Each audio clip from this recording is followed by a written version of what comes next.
we're not hearing you. Ethlyn, your mic is out. It's like came home when you did. Yeah. I think she may be frozen. Probably may need someone else to jump it out. All right, Paul, go ahead and get started. Okay, so you're back, Ethlyn. Go ahead. Okay, I'm good. Yes.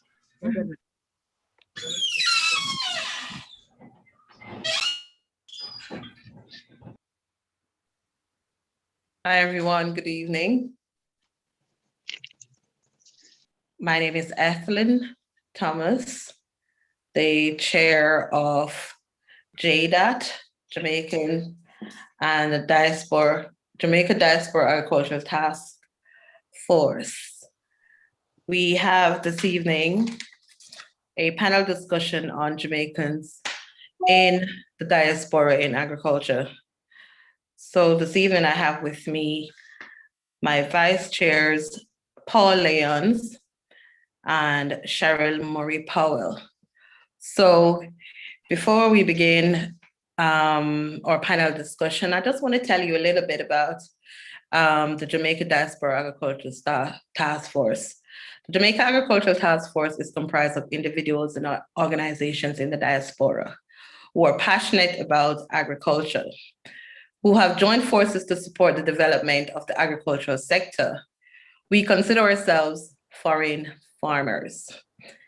JDAT, and that's the short for Jamaica Diaspora Agricultural Task Force, was established after the 6th biannual Diaspora Conference in 2015, with the express goals of supporting small-scale farmers, mobilizing sustainable and organic farming, and creating new markets for Jamaica. JDAT wishes to have a new proactive dynamic and diaspora engagement by playing a more direct role and has recently launched the first ever Investor Circle. The goal of the circle is to pool the resources of the diaspora community and to support small farmers in Jamaica. And with that, we are happy to have you all, and I'll welcome Paul, my vice chair, to take on the second part of our panel discussion. Go ahead, Paul. Over to you. Thank you, Ethlyn. It is really a privilege to have this panel with us. And, you know, we have done so much at home and continue to do so much. And the panel that is here with us today will definitely be talking about what they're doing and providing great insight to those who are listening right now to see and show them that there are opportunities. And there is also opportunities for youth in agriculture. So I am going to start off, and really the panelists are just going to talk a little bit about themselves, and 2 or 3 minutes, 2 minutes each for you to talk about yourselves. Ron, can you start us off? Tell all those who are listening about Ron, who you are.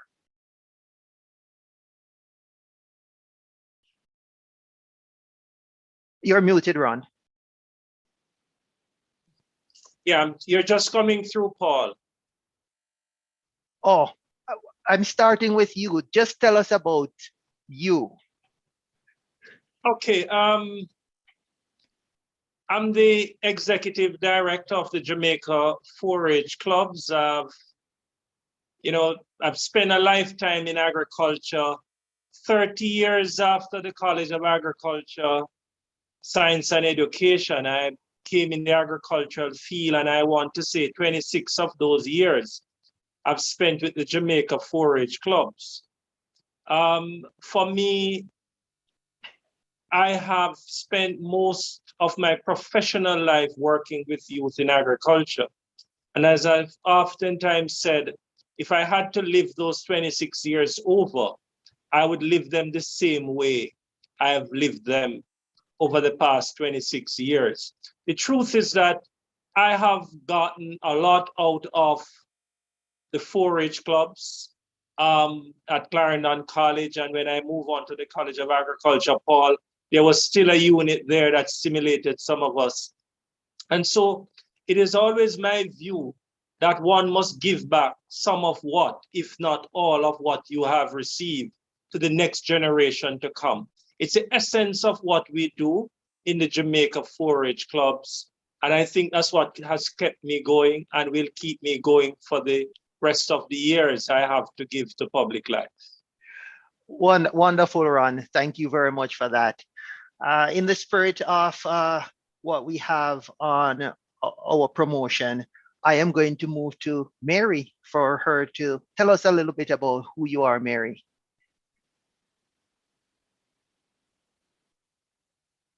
Here's Unmuted. I'm Mary Mclaughlin, along with my brother Paul and my husband Mike. We're Jamaicans, all Jamaicans, educated UWI. We moved to the States. We had very fulfilling careers. As we got older, we thought, how can we best help? And we thought, I grew up on a farm in Jamaica. I knew the best way to help would be to plant fruit trees. So we started a foundation and we donate fruit trees to smallholder farmers or small farmers. We donate all kinds of fruit trees, mainly the fruit trees that have greatest economic value: breadfruit, ackee, pear, naseberry. I think that's it. Those are the main ones, but there are 15 different fruit trees that we donate. Kimon helped us last year to get a Google Doc organized so farmers can apply for trees right on their phone. So that's what we do. We just give away fruit trees. We educate farmers and young people about the values of trees. And we help to promote small businesses, agro businesses, and we help with marketing. We find that one of the biggest things that farmers lack is the ability to market their product. Now, we work very closely with Stephen Mcdonald. He really has helped us spread the word. Through him, we have given away twice as many trees as we've ever done before. So we work hard, especially my husband, to get the funding to pay for this. And we are also engaged very seriously with Dr. Rosalie Hamilton, and she and her program, they're trying to plant 1 million trees across the Caribbean. I think they've already done that. Now, we are Jamaican diaspora, but we plant trees throughout the world, throughout the tropical world, wherever there's a need. So Jamaica first, we do a lot of work in Haiti, East Africa mainly, and throughout the Caribbean. So that's it in a nutshell. I'm sure you'll come back to me and I'll have lots more to say, but thank you. Thank you very much, Mary, for that. I quite familiar with what you are doing because I'd also worked with the environment group. And so wonderful work. Let's move to Steve. Steve has a quite interesting business, as it were. So Steve, tell us about yourself, please. Thanks very much. I don't know if it's one would call it a business, because in a business you expect to get income and profit. So it's more a philanthropic passion, if I could put it that way. And thanks, Mary, for the kudos. As Mary suggested, one of the most challenging aspects that our farmers have is actually marketing. And I am from rural parish in Westmoreland. Went to Manning, since Mary mentioned school, went to Manning School, and went to a couple of different school, primary school, Unity and Enfield, and participated in 4-H club from a primary level, and also in high school. And also, as I mentioned, grew up in a rural community where I was involved in farming. And so I grew up on a farm, and I heard about one day, while in Canada, I heard about a radio show program, and they were farmer calling to say that they had crops, watermelon actually, spoiling in the field in St. Elizabeth. And the host, who was in Kingston, said that there was a shortage. in Kingston. And as Mary mentioned, that age-old problem of the marketing, which is something that I also experienced personally as a child. So I decided that I was going to assist, and I said I knew what the solution was, so I was going to call them and tell them. But in talking with my wife, we said, why don't we just do it? So what we did was to create an online marketing platform that will connect buyers and sellers of agricultural produce for free. There is no charge. So wherever they're located, if they're located in Lennox Bigoods in Westmoreland, or Mocha in Clarendon, or Mocha in St. Elizabeth, they can connect with a buyer anywhere in Washington, D.C., in Florida, UK, and we've been able to connect them throughout the world. So once Mary gives them the fruit trees to plant, then I'll help them with the marketing of those fruit trees. I'll stop here. Thank you very much, Steve. And I also went to Unity Primary, if you want to know. I lived on the same street that Manning's was on, Beckford Street in Savlamar as well. So okay, awesome. Did you attend Manning's? I didn't. I went to Herbert Morrison. Oh, I'm so sorry for you, my friend. Okay, that's all right, though. You made up in it in other ways. I'm just messing with you. Oh, yeah, that's great. So let us move on to Norma, who is an old farmer like myself. Tell us about Norma, please. Good evening, and thank you very much for the opportunity to participate in this forum. Norma, who am I? I'm a graduate of St. Catherine High School. At the time, it was an all-girls Catholic high school, and there I studied chemistry, biology, all the sciences, mathematics, because I wanted to be a meteorologist. But then I joined the 4-H club, and that just changed my whole outlook. I also used to go down to the home economics lab and help. In those days, the students who were not academically inclined were left to do agriculture and home economics and stuff like that. And so I would hang out with those kids, and I just it was just a really wonderful opportunity for me to learn something new. And I found that the more I gave to these students is the more I felt fulfilled and, just developed this talent for agriculture processing. And I went on to the Jamaica School of Agriculture, where I graduated, and was placed in some deep rural areas, Kentish, Wandibolas, where I helped real farmers to produce cash crops for their families. And following that, I went to Tuskegee, where again, I graduated, did a lot of food processing and management courses, and myself and two friends, and a host of wonderful old farmers started OFANA. And OFANA is the Old Farmers Association North America, Inc. And one should know that the hallmark of any successful education institution depends on the academics, a conducive learning environment, but more so, one of the critical factors that people often overlook is the fact that a wonderful alumni association can be the greatest ambassador for the college, and not just college, but for the school, and can help to strengthen and promote and position that school.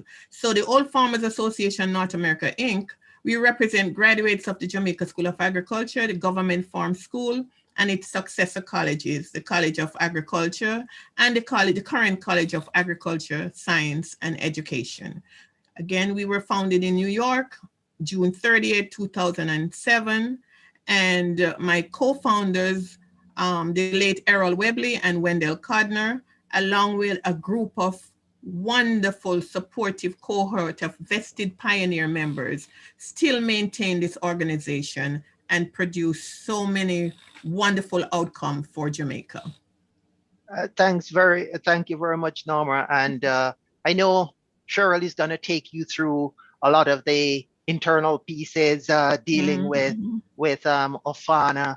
I can tell you that my experience in Kentish and Wandibolas, because I've been there as well. Oh my Lord. My wife went to St. Catherine High School. Really? So that's for another time, Norma. That's for But another time. great hearing about you. Let's now move to Billy. Billy, just tell us about yourself, please. Unmute, please, and go ahead. Good evening, everyone. Thanks for having me on this forum. I guess my journey to agriculture has been a little different. So I'm the Kingstonian. I went to Campion College and I went away to Canada to university. Difference is when I came back to Jamaica, I came back as Rasta.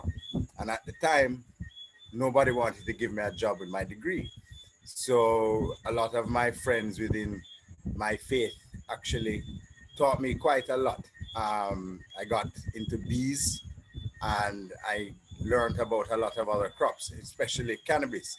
But I have a few businesses, and one of them that is called International Commodities and Management Consultants.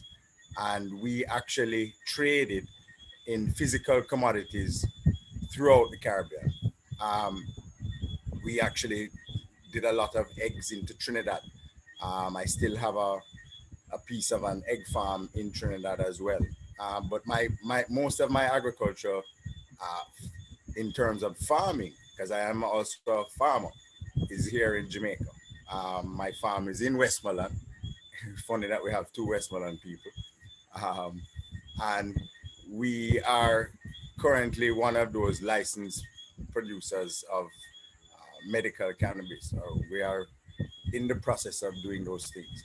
But I wear many hats in agriculture because I have farms, hemp farms in the US. I've done over the last year trial programs with the University of Florida. So my hat most times is as in the US space is as consultant. People see me speaking at events about primarily cannabis. But one of the things that has always been my passion is connecting our diaspora with what is in the island, because everybody wants what a lot of the nostalgia of Jamaican fruits is something that has always been out there, and we have been over the years been making those connections, just like our brother Steve, but not from we don't do it for free necessarily on our side, but we connect farmers, large wholesalers with a wide variety of Caribbean products, not only agricultural food, but things like shellfish and other things that we have been involved in. So Okay. My hand is in it in many ways, and my heart is still there. Wonderful, Billy. As you say that, I think the song that came to mind right away was Raskabi's Discrimination. Wonderful song, one. Thank you very much.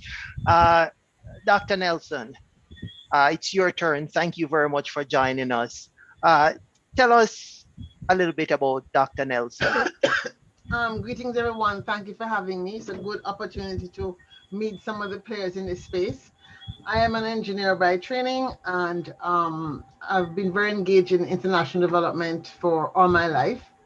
I sort of fell in love with farming vicariously when I was thought that I might have been kicked out of my day job. And in one conversation with HR, told them that for them to let me go, I would require $500,000. And that $500,000 would allow me to purchase a McDonald's franchise and a farm in Jamaica, that I was going to grow guavas and pineapples and supply McDonald's with tropical jams for their biscuits. That didn't quite pan out, so I ended up staying. I think they thought it was cheaper to keep me than pay me to go. So I ended up staying at the IDB for 30 years. But as part of that, I really recognize that the agriculture sector, ICS, has been around for 28 years. I founded it back in 1993. And we have been doing a conference, maybe 25 of those years, every November, around the investment agenda. And so about maybe 8 years ago or so, we stopped fiddling around with other people's business. Tourism now had their own event, energy now had their own event. And I thought, well, as volunteers, what's the best use of our time? So we decided to focus on agriculture simply because it had the most opportunity for diaspora engagement at all levels, whether it be on the, I would say from the soil to table. So whether it is in terms of intellectual capital reinvestment, all the way through to purchasing more crops. We also had opportunity for small people and big people. So we thought that I think that agriculture, and our slogan is farm the future. Agriculture was going to be the savior of the Caribbean region. And so we have been basically organizing an agribusiness conference, looking at the whole sector. We treat it as an ecosystem. And we've been struggling with it. In the past, I've thought about giving up many times. Believe you me, I've thought about giving up because it's hard. Nobody wants to come. It's not a sexy topic. But every time I think about giving up, I think two people, certainly I think Mary's example sort of keeps me going because, you know, she's out there doing. And as I say to people, whenever I come home to Jamaica, there are two people that sort of make me feel weepy. They're the people that are lined up outside, the gentlemen who are lined up outside with the khaki pants and the red cap, those porters. And then when I'm driving, coming along Palisades, I actually see like the streets look like they've been swept. And so the chaos you seem to hear about doesn't really seem to translate exactly the way you kind of picture it in the papers from what you're reading. And then there's a gentleman and a lady that always sells bag juice at the corner of Lady Musgrave Road and Trafalgar Road. And for some reason, she says Jamaica produces stuff. She has on an apron and she has a straw hat. And those two people, every time I drive by that corner, I feel like I want to weep. And it's a weeping with the sense of the resilience to keep going, even though nobody is taking you on, because you just have to do it, because it's not about the minister or the fact that, you know, you have to harass the World Bank or the IDB to give you space or whatever. It's about the fact that the ordinary person in Jamaica needs a chance. And what if I were to quit tomorrow and nobody was going to pick up the slack, just when probably the light is at the end of the tunnel? And so I've been keeping it going. And honestly, I'm going to be having this call. I've been thinking about, well, do I really want to do this year? I'm so exhausted. But maybe after this, I might be encouraged to continue to leave the space open for us to do this work. So thank you very much, Dr. Nelson. Thank you for, all the panelists for just starting out, deciding to join with us. And a lot of us have this farming background. We definitely see that we don't all have to exist in the same space, but still contribute to agriculture. So I'm going to turn it over. Thank you very much for introducing yourselves. I'm going to turn it over to Cheryl, and she's going to take it from here. Thanks, Cheryl. Thank you so much, my co-host, Paul Lyons. You did a great job warming up the audience, so I appreciate that. We want to go deeper and learn more about our panelists here today. So some of you have known for a long time, and some of you I'm just meeting, but let's talk about agriculture. Agriculture, sometimes people think agriculture is boring and it's you're digging in soil, and it's not like that. There's so much more to it. I'm a cannabis, agricultural, and dietary supplement attorney. A lot of my work is around food justice and equity in farming. But when we think about farming, I want us to elevate the conversation and really talk about the fact that if you ate today, thank a farmer. Okay? If you drank your tea or coffee today, thank a farmer. Look down on the clothes that you have on and thank a farmer. Okay? So agriculture is life. Agriculture touches every single part of our life and our existence. So I'm so excited to lead this part of the discussion today. I also want to recognize Ethlyn for her passion and her leadership of the JDTAN Agricultural Task Force, and her determination to have this event today because she's so focused on educating. And her response is, if we don't get it right this time, we're going to have more events. So we're going to keep on pushing. So I'm really excited that we've had such a great turnout. Really excited that the panelists today decided they would share their best practices and their experiences with us. And we're looking forward to more planning more events in the future. So let's go deeper with our panelists that we have today. First of all, if you saw the flyer for today, you saw that, you know, there's someone who had a special designation. And that special designation is special guest. Okay, so Ron Blake, you have that designation. You're a panelist, but you're on a higher level of panelist because we're calling you a special guest. And the reason why you're a special guest today has to do with your past and your future. All of the work and contributions that you've done in the past and how you're preparing Jamaica for a future based in agriculture. So we want to thank you for that. And that's why you have the special designation. I wanted to make sure that's highlighted. So if you look at the United States, 60 to 70% of any state's budget goes to agriculture. When I reminded everyone today about the fact that what you wear, what you eat, everything has to do with agriculture, thank a farmer, that was to say that we want Jamaica to get their fair market share.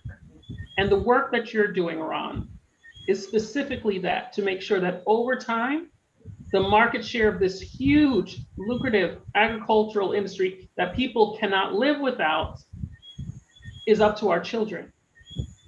So I want you to talk a little bit more about the work that you're doing, but let's be specific as far as what you're seeing with regards to the children and how they are aligning with an agricultural path. And if they have these perception of farming, that farming is not cool, or farming, you know, is not, you haven't arrived if you're a farmer. So let's talk about a little bit about that mindset of youth getting into agriculture, and how do we make sure that other young people don't miss out on this opportunity that can sustain their families, sustain the world, which is agriculture. So Ron, please speak to that. Yeah, thank you, Cheryl. I think you have said a whole lot in that introduction. You're right that the youth is the now, and they're also the future as it relates to agriculture. And I happen to lead the Jamaica 4-H Clubs. It's a statutory body, and it's the youth arm of the Ministry of Agriculture. But what is unique about the 4-H Club is that we are also part of the global 4-H structure, and we share best practices and allow those practices to strengthen whatever we provide in terms of program delivery to our young people. You know, it's always it has almost become a cliche that, you know, young people in general see agriculture as not being sexy, they see it as dirty, hard work. And I must say that over the 30 years of my participating in the sector, there has really been a noticeable transition. And when the 4-H Club was set up in 81 years ago, of course it was set up to overcome the fact that most of our people saw agriculture as something that was second class. And so my friend William, as he said, you know, after going to Campion and going to university abroad, he couldn't get a job because of what he embraced. And he went to agriculture, and I'm sure the going to agriculture was the fact that this was a sector that is there to take you regardless of how you felt about yourself, what your qualification is, what your abilities are, because they are just space for different practitioners. The 4-H Clubs over time has done a lot of work, and for us is to get into the minds of our young people and allow them to appreciate the virtues of agriculture. And I think it's something that I'm very proud to say we have done well. And some of the indicators are: one, the Jamaican farmer is one of the youngest farmer population in the world outside of sub-Saharan Africa and some other places in Asia. But the average age of the Jamaican farmer is 48.7 years. It's one of the youngest, yes, certainly in this part of the hemisphere. I have come to see where our young people have become very confident about their involvement in agriculture. There's a story I often tell as an adjunct at the University of the West Indies, and every time I give my students the responsibility to do a project, I want to tell you that 70 to 80% of those projects are in agriculture. What I've also been seen in recent times is that some of our best minds are now going into farming as a business. I call it professional crossovers. So the engineers, the lawyers are practicing in the day, but the monies they make, they're investing it into farming. And I've also pointed to persons that one of the largest owners of farmland across the globe is Bill Gates. Yeah. Bill Gates is not known as a farmer. He's known as someone who is in information technology. The truth is that the world is awakening to the consciousness and the fact that agriculture is one of the most important of all the sectors. And it came home to us in some of the most glaring ways during the pandemic, that the only sector that stood firm during the pandemic in Jamaica was the agricultural sector. And why is it so? And we have to really look at what are the underpinning factors. We have a steady stream of young people who are being supplied in the sector. And that's probably one of the biggest strategies that throws up its resilience. Because the truth is that we recognize where young people are in agriculture, they're more amenable to accept and embrace technology. They're more likely to coexist with the challenges of climate variation. You're also better able to take up the opportunities that exist in terms of our online modalities for marketing, for information share, and all the other key inputs that are required to be successful in the sector. The reality is that in Jamaica, we are seeing a lot more young people. When Paul and I were at the College of Agriculture and Education, there are about 50 or so persons in our batch. So in any one year, there were not more than about 50 people studying agriculture. It was the only tertiary agricultural institution in the Caribbean outside of the few persons who would have gone on to St. Augustine to do it at the bachelor's level. Today, that reality has changed. We have almost 1,000 young people in any year studying agriculture at the post-secondary level. It is a tremendous. That's huge. That's amazing. I mean, when we're talking about the young people and the fact that there are so many, I didn't know that Jamaica had the youngest farming population besides in the African continent. And also just looking at what's happening in the universities as far as this renewed interest in agriculture, it really speaks well for the future of Jamaica. I want to make sure that we highlight 4-H is not just an organization in Jamaica, it's an international organization, but we need to support the 4-H club that's in Jamaica so that we can continue to prepare these students for their lives so they can contribute in agriculture. And keep in mind that livestock is agriculture, nursery farming and landscaping is agriculture, ganja farming is agriculture, taking a plant from seed to sale, that's agriculture. So there's so many different aspects of it without even going into agribusiness, which we're going to talk about a little bit when we get to seed as well. I'd like to, we'll come back to Ron because I know he has a lot to share, but I would like to recognize Mrs. Mary Mclaughlin and her work with the trees that feed. So when you look at a fruit plant, and I think internationally there's this concept is spreading that, you know, instead of planting, in some communities, instead of planting a front yard, plant trees that feed so that no one goes hungry in your neighborhood. even in Paris, they're on top of buildings, they're starting to put light desks so that they can grow things that will feed their communities from their existing buildings, their existing infrastructure. So Mary, I just want to talk to you about the fact that you have a family business, and and this is your second career as well, it sounds like. So, you know, farming and small farmers, they do tend to be a family business. Sometimes children as young as 3, 4, 5, they're out there on the farm with some type of task, chore.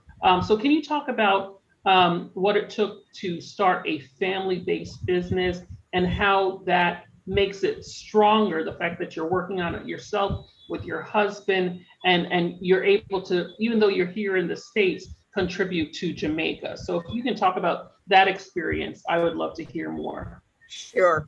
We're a foundation, so it's not a business. Like SEMA, we don't make any money. We work for free. In fact, we pay to work because we're the largest contributors. But before I go into that, I want to give a shout out to Dr. Nelson. And Dr. Nelson, don't stop, because what you do is important. Your conference you did was amazing. And Dr. Blake, I love working with 4-H. We give a lot of trees to the 4-H members and they plant them. So thank you, and I appreciate the work that you do. So why did we start? Well, I was worried about climate change.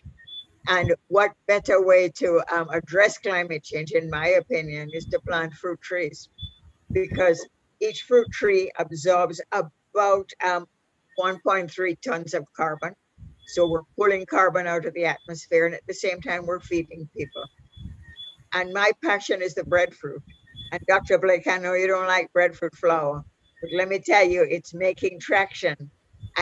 And in Chicago, no, I can go to my supermarket and I can get roasted frozen breadfruit. So I don't have to buy a breadfruit that's no good, because when they ship it to Chicago, by the time they get to it, it's no good. So somebody is making money. In fact, there's a factory that's just started in Jamaica. It started maybe about 4 months ago, and the man who started it is already making money and expanding. And what he does is he rented a bakery. He brings in about 800 breadfruit a night to roast them. In the morning, he gets women who come from the inner city. They peel, they core, they vacuum seal, and they freeze. And you should see the pallets that he is exporting to the States. And that is my dream, because the woman who owns a tree can sell her breadfruit and have money to pay for her children's school fees or books or lunch money. And she doesn't have to do a lot of work with that. Once that tree is planted, all she has to do is pick and sell. But the market is critical. Now, I'm not sure I answered your question, because I digress. Yeah, But I think you did great, because I'm glad that you're recognizing the other panelists, because what people need to understand is what you see here on the stage is relationship. It's a common love for Jamaica and the Caribbean region, and there's relationship here. And some of these relationships go back many years. So I wanted to acknowledge that, and I appreciate that so much. And also I appreciate the correction, because in saying that it was a business, I'm negating the sacrifice of, I'm doing this just for the love. And it's not a sacrifice, it's a joy. And you see it as a joy, but we acknowledge the sacrifice because we don't want to take for granted the other things that you could be doing with your time without looking back or looking forward for Jamaica. I don't even want to say looking back, because I want everybody to think about, we're looking forward. So when is the right time to serve and contribute to Jamaica or your motherland, where you're from? There isn't a right time. It has to be when you choose it. So some people may go through their entire career and then they have the time and they have an idea and they make it happen. And I think you're just an excellent role model of that. The fact that you went through your career, you raised your family, you got to this point where you and your husband together decided, we're going to start a foundation. We're going to do this the most official way possible. And we're going to leave a legacy that can continue after we're no longer here. So you absolutely 100% did answer my question. And I thank you for that. So I want to make sure that everybody, there's time. I want to make sure there's time to hear from everyone. At this point, you know, when I mentioned seed to sale, there's a lot of steps between planting or a young cow being born and actually making it to the market.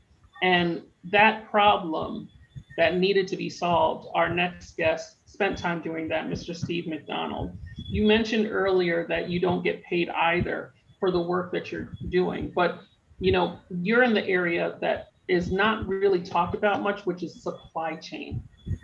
Supply chain. And even if you go to school academically for agriculture, a lot of time we miss that part with regards to supply chain. And you know, even as a lawyer, when I'm taught the law, I'm not taught how to get my clients to the point of profitability in that supply chain, or even myself to the point of profitability as a supply chain. So I really want you to talk about, you know, what is supply chain and how that was so important to you that you bridge that gap between people going in stores and buying products from other places outside of Jamaica, and you filling the gap and making sure that we can buy products in Jamaica that was grown by Jamaicans so that it will contribute to the economy of Jamaica. That's not an easy feat, and we applaud you for it. So please share some of your supply chain knowledge. Thanks very much. And you're correct. Supply chain is critical to any business and to the survival of the businesses, and more so to small businesses, because one of the important things that they need is how can we get, now that the product is mature and ready to be reaped, how can we get it sold as quickly as possible? Because a lot of times agricultural products will have spoilage. So you need to get it off the farm as quickly as possible. And even some, you will find that if there's not adequate storage, like cold storage in Jamaica for products. So you definitely needed to move it off the farm as quickly as possible. And also, also you need to ensure, the farmers need to ensure that they're not hoodwinked along the way. And what I mean by that is a lot of time people will come in and take their produce and they never hear from them again. And that has happened numerous times. So that is also essential. So in terms of, as I mentioned, I say we, meaning my wife and I, we started Yard Market to solve that problem of connectivity. How to ensure that they helping farmers that their produce don't spoil in the field while there is a shortage in the capital or in any town areas, because because of the geographical area of Jamaica, you and Paul will know that you could have an area in Savlamar, which is where we have the main market, but in a town which is let's say 15 miles away, in Darlington, for example, you may have crops there and they're spoiling in the field, and the people in Savo have a shortage. So we wanted a mechanism that will allow anyone, and I know that one of the things that we found out was that the educational level of farmer varies. So we needed something that was simple, easy to use, to allow them to display their produce and be able to provide and connect them with buyers. And at the same time, we wanted something that where buyers can also go on and state that they wanted something, and then farmers anywhere can easily make contact with them. And that has been tremendously successful. What we've also done since then is to set up individual web pages for farmers. So once they register, what we were doing is that the post would stay on there for a few days, a week or 2 weeks, and then it would automatically disappear. But what I found happening was that a lot of people were searching for items, and so we just let the posts stay for infinity. So then it will provide a reference, and it also, then from there we created a web page. So whenever a farmer registers, they will have a web page, and then they can manage it themselves with, we put the FAQs and so forth for them to manage themselves. But coming back to the logistic part of it, we see here, and Mary mentioned mangoes and so forth. No, the Jamaican government, by having the washer that they recently installed, they're not able to supply to the US. But whenever there was some big fanfare the other day in terms of mangoes going to the US. But when the mangoes went to the US, there was a shortage here in Canada because it just wasn't enough. Then they had a big thing that mangoes was going to go to UK.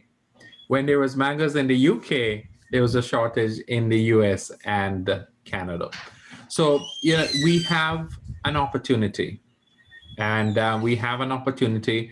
Right now, our mangoes are being sold as niche products. We haven't crossed over, and they're extremely high in terms of prices. A box of mango in the US is being sold for $60, I heard, in some areas, while mangoes from Haiti is actually being sold for $10, right? So we still haven't, we still have an opportunity to produce more.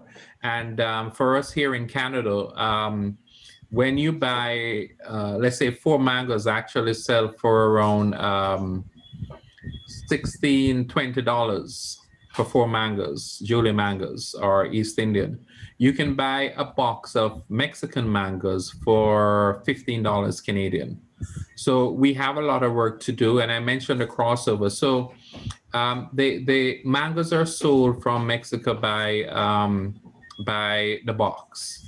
And it's being used for to making of smoothies and so forth. We haven't crossed over into that market because of the prices where we're at, and we just don't have the quantity. So Mary has a lot of work to do in terms of getting more trees to be planted. But so we have, in terms from a logistics point of view, there's a lot more that is there to be done to create that connectivity. There's still a lot of shortage in the marketplace that I'm seeing from here. But so once they plant, we want to ensure that we can connect the buyers with the sellers that are there in Jamaica to create a symbiotic relationship, to create a seamless process in terms of from them getting the produce sold and them getting paid so they can go back and replant again. Thank you. That is huge for the Jamaican market. It reminds the problem you solved reminds me of when I went to Hawaii in 2002, and we were just talking to some Hawaiian people, and they said the sugar that we buy in the supermarket, that sugar cane was grown here, it goes to the mainland, and then we buy it in our supermarkets for ourselves. And we want to make sure that does not happen in Jamaica, and that we expand the use of locally produced products as far as being in the stores in Jamaica and being available in our market. So thank you for coming up with this innovation in order to get us. And innovation is a big part of the future. Yeah, with that breadfruit flour that Mary mentioned, that is, I think that's crucial, because we used to have Nutribun in Jamaica that was used in the schools. And Mary mentioned that, or she sent me an article to say that Haiti is now using breadfruit flour to make that Nutribun. So you see, if we can have that whole connectivity, they actually phased out the Nutribun in Jamaica because of the sugar content. But then, we can get that back, and we can get a nutritious product, and same time create an industry and build an industry around it, and help and work in different ways. So you have it going sideways integration in addition to vertical integration. So there's a lot of potential that is there. Fantastic. And speaking of innovation, I'd like to move on to our guest, Ms. Norma Jarrett, who is over AFANA. And, AFANA is a farming organization, but it's like a nice medley of, your academics, your traditional farmers, people who are taking some of the innovative techniques found in the United States, in different parts of the United States, and looking at how those techniques can be shared to encourage more agricultural development in Jamaica and elsewhere. So Norma, can you talk a little bit about the mix of individuals you have as members of your organization, and how innovation is such a key part of your strategy for the future. Well, thank you very much. You're welcome. Our Afana organization is an alumni association. We have a diverse group of members who are committed to agriculture and tertiary education in Jamaica, agriculture education in Jamaica. They donate their time, intellect, and financial resources to make sure that CASE is positioned as the primary tertiary agriculture education facility of choice in the Caribbean.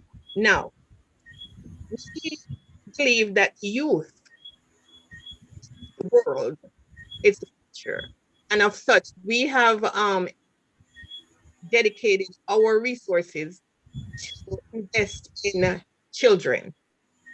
So what we have done, we have carved out our own niche. We are committed to agriculture and we're committed to education. Now, since 2012, what we have done, we have issued $60,900 in scholarship opportunities. You know, one of the speakers before spoke about the fact that, you know, most of the times people engage in agriculture as a last choice. Now we want to position agriculture as a business, as something that you look forward to. And the best way to do that is to ensure you invest in these young minds so that they can be not only the future agriculturists, but they can impart the knowledge that they have learned with the rural farmers. Now, as I said before, we have invested over $7.6 million Jamaican dollars in scholarship opportunities. And we didn't finish there. What we have done, we have built plant tissue culture lab on the campus at CASE. Now, we donated 120,000 US dollars. That's about 15 million Jamaican dollars, because the farmers, they have been plagued with disease. They have been plagued with drought. They have been plagued with so many diverse challenges. And so we felt that investing in this plant tissue culture lab will not only give core competencies to the students, but will help with food security in Jamaica by giving our farmers clean seedlings and not only clean seedlings, but to make sure that we can transfer that knowledge into opportunities way beyond just putting soil in the ground, putting seeds in the ground, and going forward. Now, this plant tissue culture lab, we're hoping that in the next few months that it will be fully operational, if not fully operational, but at least operating at some level. Because as you know, you have to have technology infused in agriculture. Gone are the days when a machete and a little till could do the trick. Now we have to invest in the science, agricultural science, and that is what our graduates do best. Now, during this past pandemic, we recognize all the challenges that the COVID-19 pandemic offered. And so what we did, we had 4 of our members who donated their coins to make sure that we were able to provide laptops for the students so that they could participate in distance learning. Now, we had hoped that we would have donated about 50 laptops, but when we sent the URL out, we had 170 students from rural communities who were unable to afford these devices. And so we fundraised again, and we were able to collectively donate 151 brand new Dell laptops. Not only did we do the laptops, but we did the onboarding and the Microsoft Office and all the different portals that they will need in order to continue distance learning. Because we felt that if we lost one generation due to COVID, that would set us back in the agriculture sector. And so we continue to invest in the agriculture, tertiary agriculture education to ensure that Jamaica does not have to continue to depend on so much importation of food source. We have a tourist industry that depends primarily on imported food. We need to get back to what Mary is doing right now, planting trees, planting crops, making sure that the science is there to propel this industry. And we have, you know, on our panel here, our partners who will make sure that the farmers are connected to get these products that we're trying to produce. So we are on the back end of the agriculture market. We are trying to develop great minds and to have them use technology to stimulate agriculture production and to ensure food security and wellness in Jamaica. Thank you. I love it. And you know, one good point that you brought up is agriculture has to evolve. It has innovation and technology is critical, and we need to make sure that those resources and that have been identified overseas, that we educate our children on how to utilize them. There's the computers. The tissue culture lab is phenomenal. I can't wait till your ribbon cutting for that and how that's going to change lives. Drones. I had a conversation earlier today about using drones for agriculture and things like that. That's the type of technology we need to put in the hands of our youth. You know, even simulations, computer simulations, teaching them how to, you know, create computer simulations of environments and things like that. There was a mention of climate change earlier by Mrs. Mclaughlin. So those are the types of concepts we need to make sure that our young people have. So thank you for that work. And I'm going to move on to Billy, who is also my business partner in Green Sustainable Strong LLC, as well as Canna Headhunters. And Billy is he mentioned a commodities broker. He's also a ganja farmer, but he also has a heart for the indigenous community and the Rasta community as a Rasta himself.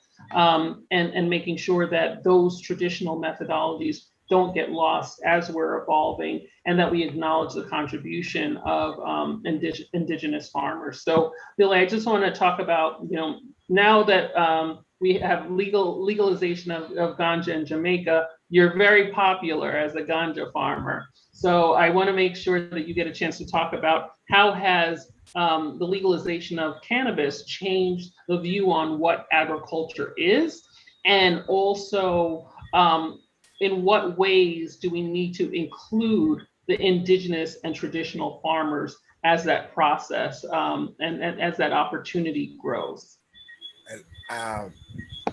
Thank you for a nice introduction again.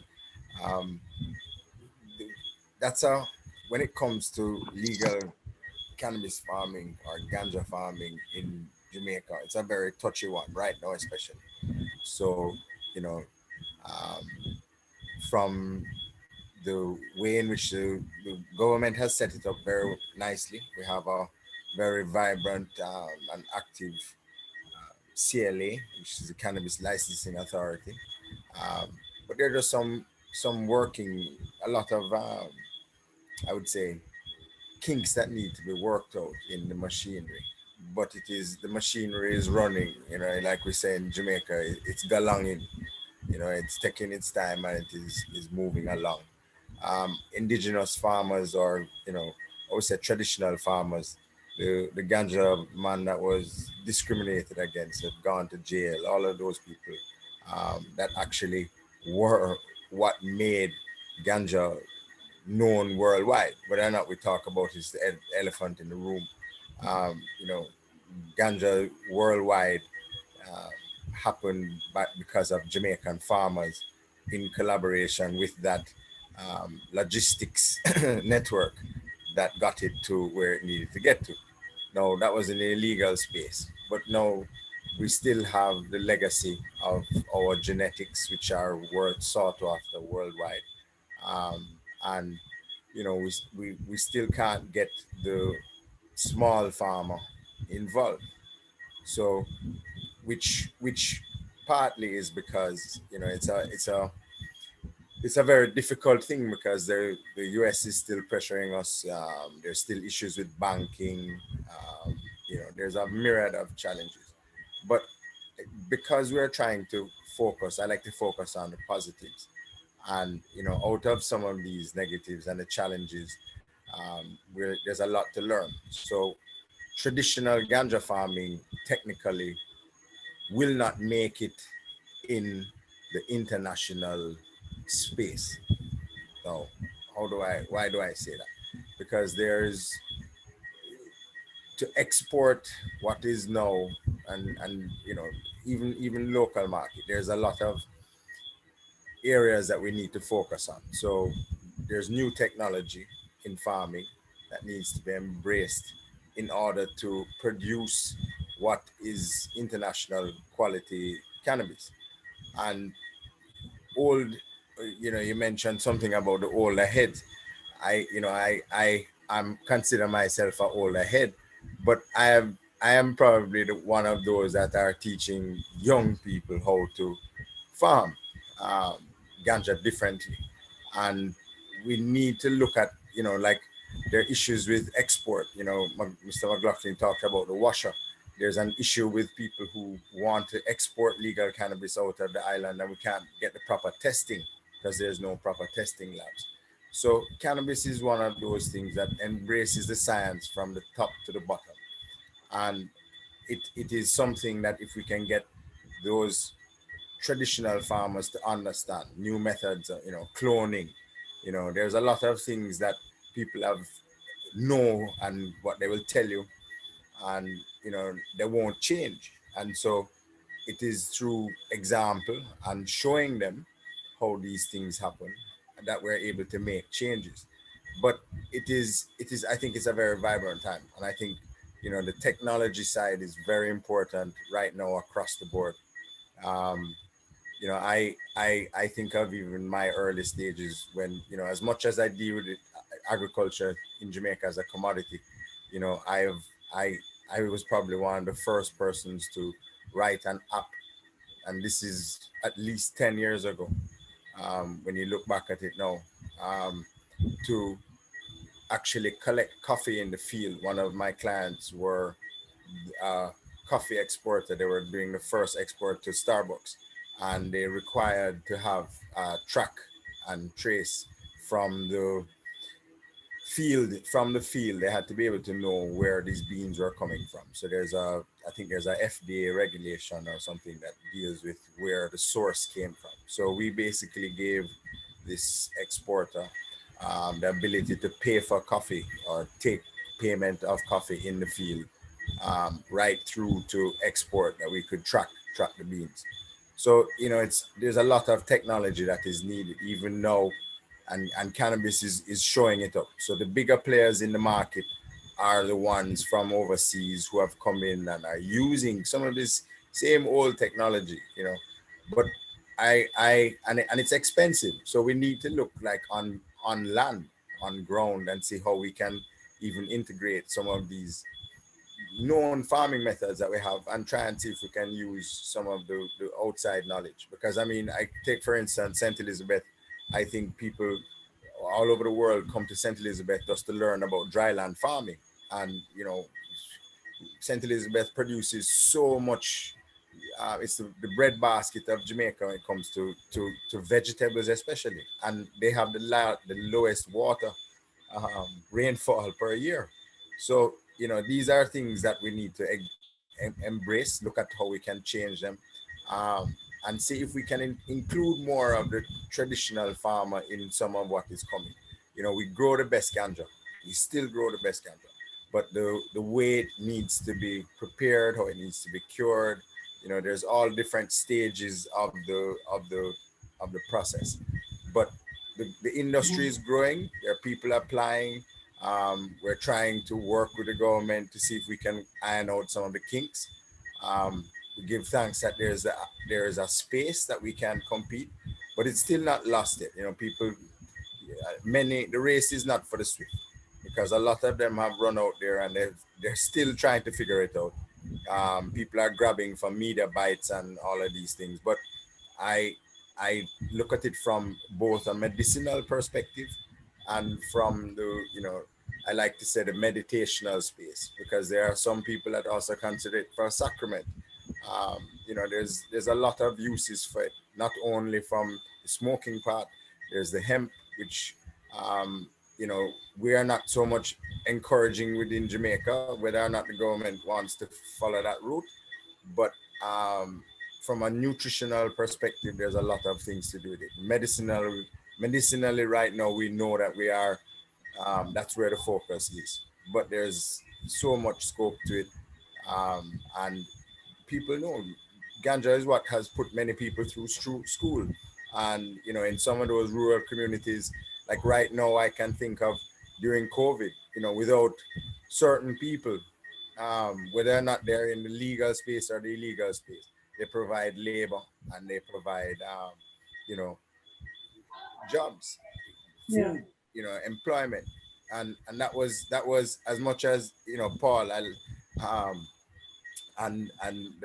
friend from the 4-H had mentioned, it wasn't only because of it was the only space that would accept me, but it was also a very lucrative space that we could have made money. One of the things that we started out with was called Young Black Stars. Just to digress, just to tell a lot of my friends at the time that we could make money from planting foods. We actually used to bring vegetables and fruits and a lot of stuff into what was the first Portmore market back in the day. There was no real market in Portmore, and we even had the first dinner for Muta Baruka, and we had everything that we provided for everybody to eat the evening came from out of our fields. So that's the part of it. I like to connect. Yes, we want to put things in the ground, but we also need to pay for our families and feed our families, and we need to make money. I'm very grateful for people like those who are willing to do it on a volunteer basis. I teach them how to do it, and we will try and find the markets for it. But it costs money in between. So there's that reality that we don't leave out at all steps of the way, because the brokering has been very poor on many levels, especially to the farmer, and that's something that we need to, the credibility is something that we need to always keep there, because there's a lot of farmers that get burnt and that have gotten burnt and are reluctant to keep going. But thank you for, I'm glad that we have a unit that is doing it with this group. Well, thank you for that. And I mean, there are a lot of good points there as far as, cannabis has a huge opportunity to contribute to the economy of Jamaica and other places.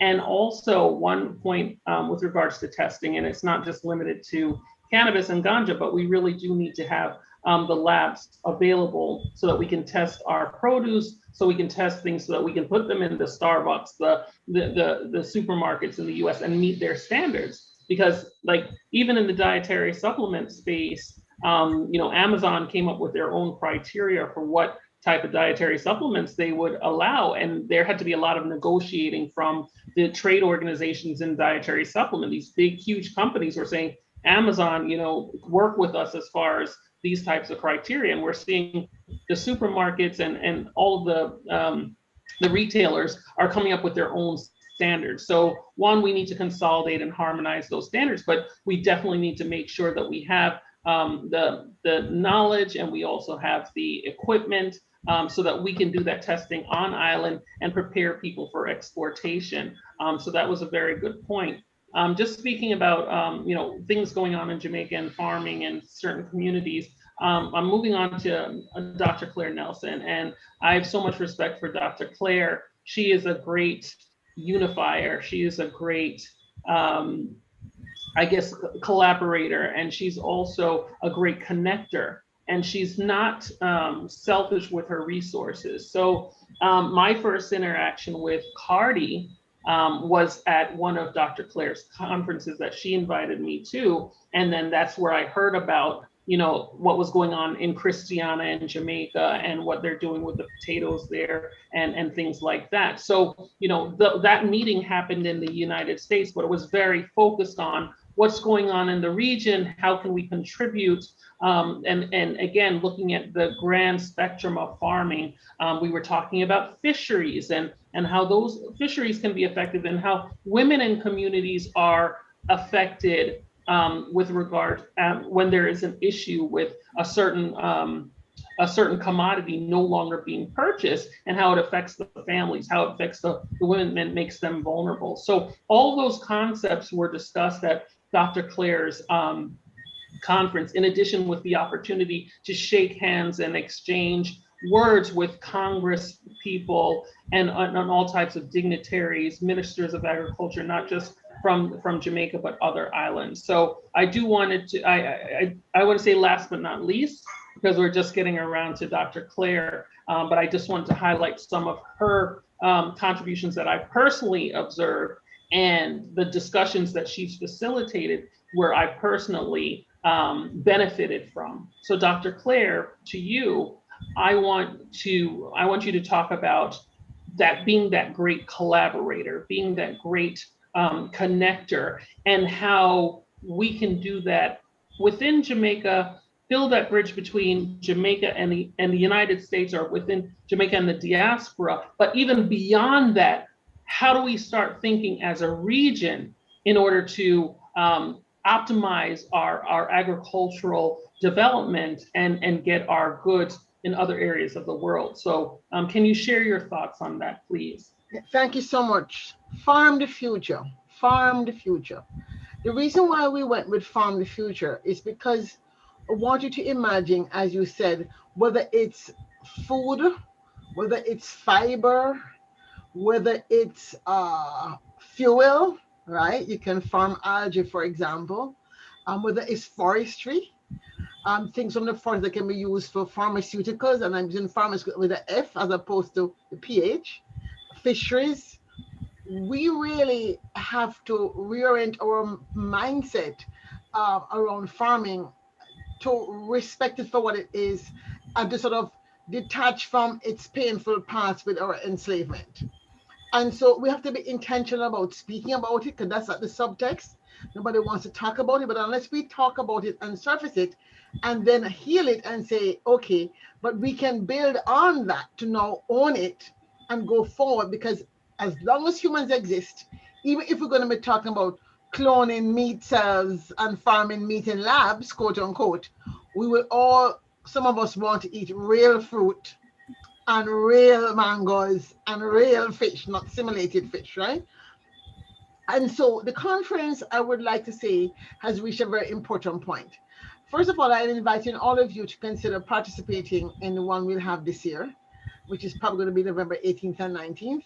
Secondly, more importantly than the conference, is to really support our work in the agribusiness task force, where I'm trying to hold the line to get AID and some of the agencies to understand it is critical that there is investment in the sector.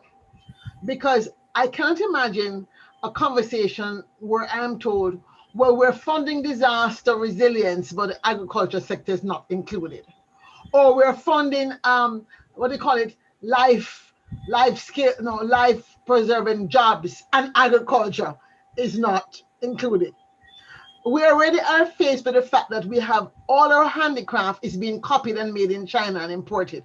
Therefore, handcraft people are not making much money of what they're doing. So we only have agriculture as the only thing that cannot be necessarily cloned as easily and be legally sold as made, grown, bought, whatever in Jamaica. So Farm the Future has to deal with our soil health, our water. It is everything, the entire ecosystem. So whether or not it is the Ofana people who are research scientists, or it is the people in the cannabis industry are looking at new strains and cultivating strains and making sure that the IP of that gene is owned by the Jamaicans.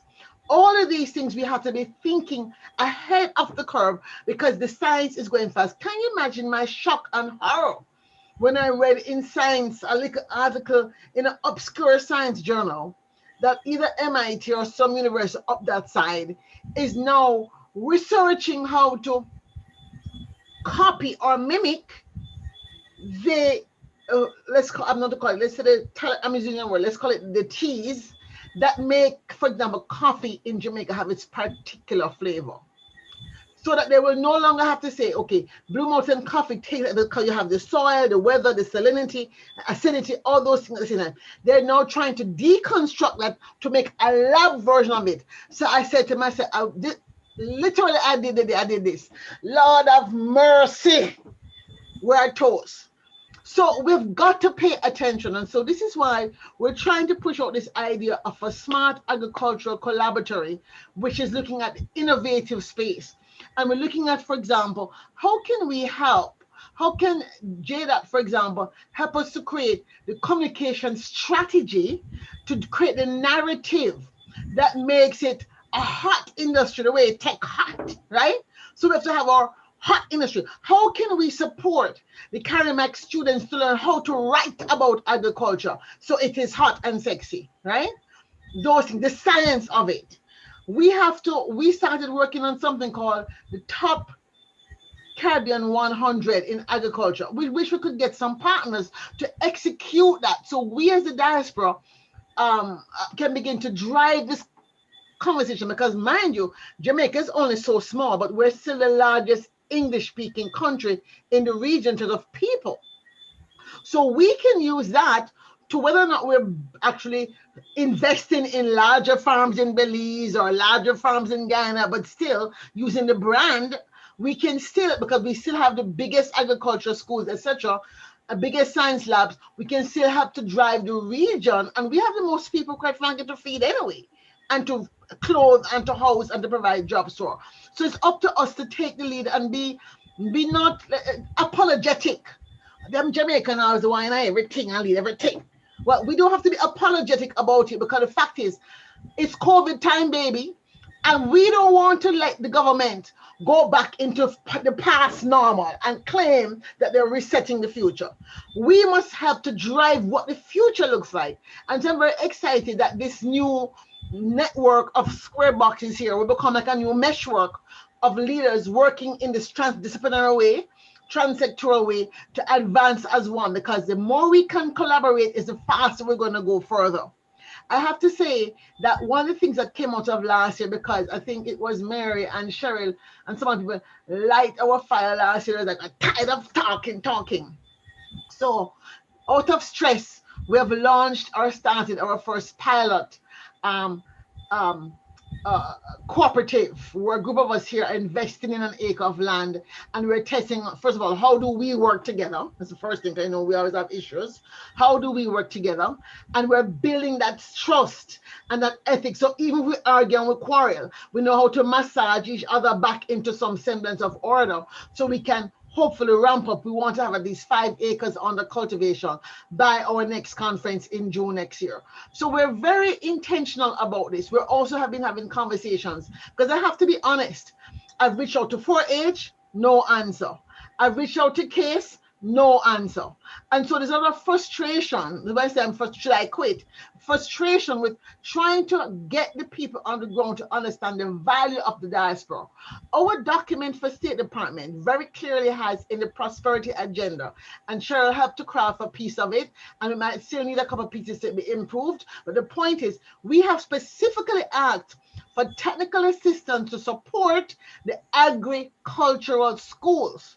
We cannot have an agricultural school that does not have a world-class labs and be claiming to turn out the next generation of soil scientists or entomologists or whatever other ologists and ologists we need to move forward. So I think it's up to us. Do you understand that CARICOM as a region does not have a 2030 strategy for how we're going to create food security? It's up to us. And I think we have an opportunity, because I've been talking to CARICOM about how do we engage in the next Caribbean Week of Agriculture. ICS has been to 2. My vice president went 1 year, and I went 1 year myself to Barbados. And thankfully, we're at the place where I think there's an opening for us to now insert ourselves. The question is, can we be organized in a way, even though most of us are volunteers, we're not paid to do this? And the reason why we're starting the cooperative is so that we can actually get some money to pay to do, get someone to pay to do what we're doing.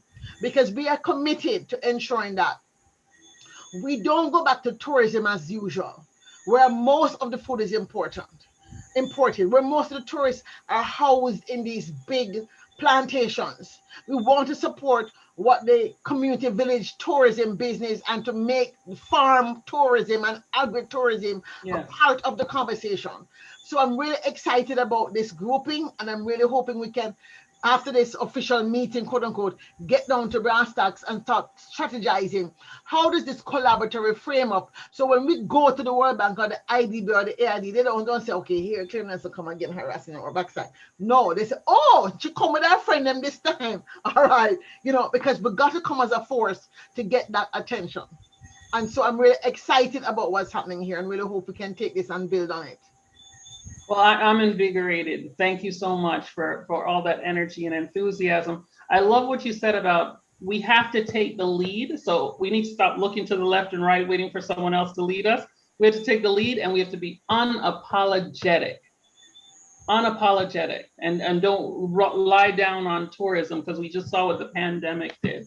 So thank you for that. We're getting close to the close of our time. But I want to recognize two very important guests that we have on today. So the first one is part of our team at JDAT and the Agricultural Task Force, Keith Dunstan. Please, he has his camera on, he's up there twice. So you have your camera on. We'd love for you to introduce yourself, and also if you can ask a question of our panel.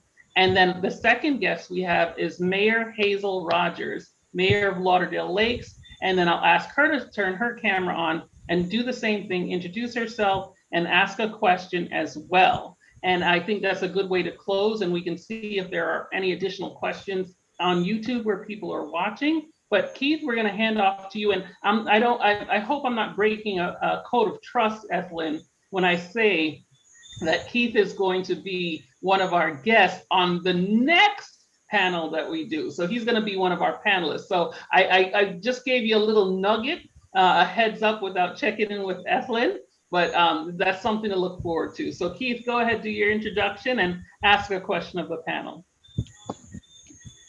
Good evening, everyone. My name is Keith Dunstan, and I'm from a small community in St. Elizabeth. And as I listened to you, Billy, you spoke about St. Elizabeth. You know, I get real excited. I'm from Burnt Savannah. I'm not sure how many of you in this group have heard about or been to Burnt Savannah, St. Elizabeth. But you know, I'm a proud St. Elizabeth boy, excited, grew up around farming. Didn't really do any farming myself, but my parents, that's what, you know, they did all their lives. And as we are talking today about farming, I can't help but get excited. It was, you know, through the hard work of my parents as farmers, you know, they dedicated themselves to farming. And that's what sent me to Monroe College for 5 years. So I'm not living in Jamaica right now, but each time I think about what I can do and how I can give back to my community, and of course, especially in St. Elizabeth. So that's part of the reason I joined this group. I'm excited to be a part of it. And, you know, it's just my passion that comes out. And I'm sure being a part of having the experience around people like yourself, Dr. Claire Nelson, Steve, Ron, you know, I know, you know, in the future, I will be able to contribute to my local community. So I have a question for you, Billy. You know, talking about cannabis, ganja, you know, gets me excited. I know where we are to some extent, you know, the industry in Jamaica, and, you know, I want to see the ganja industry, the cannabis industry, you know, become, you know, one of those industries that will take Jamaica forward.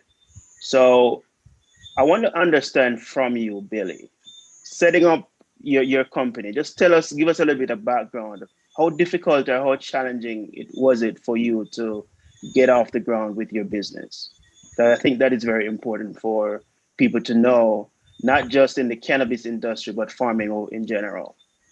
Well, I think from if you're speaking my business as from a cannabis side or in general farming. So we can start generally because farming entails many different Right. sectors. So general, what you can So- apply to cannabis can also be applied to any other So one of business in farming. the things that I have always been doing, or when I came back and I couldn't get a job, I was introduced to bees by some of my Rastafari brethren, and Right. honey and growing or making honey was one of those things that put a lot of income in my bank account, if you want to say it, so to speak. We sold a lot of honey. We made roots drinks. We did things with the honey, and honey has always been in demand. I've never run out of, um, or I've never had enough honey to sell. I remember when I got ambitious in the early days, and we said we wanted to export some honey, and when the guy asked us for like 1,000 barrels, I was like, or 10,000 over a month, I was like, we couldn't do it. We never had the capacity at the time, and we never knew how to do it. But I have always been involved from a small age in learning, I guess through watching other people, but business in terms of how to turn that dollar. So in the early days, it was 1 cocoa, and we slowly grew. We had access to land through friends, and we made cooperatives that way not have been informal, but we pooled together and we grew. And from that, I have involved in my network a lot of people who have similar ideas. There was a time when the government came up with a poverty alleviation program, and one of the JBDC in the island was very involved in trying to get young people involved in various projects. And one of the things again that I earned my money as a youngster from was propagating birds, fish. I used to breed fish.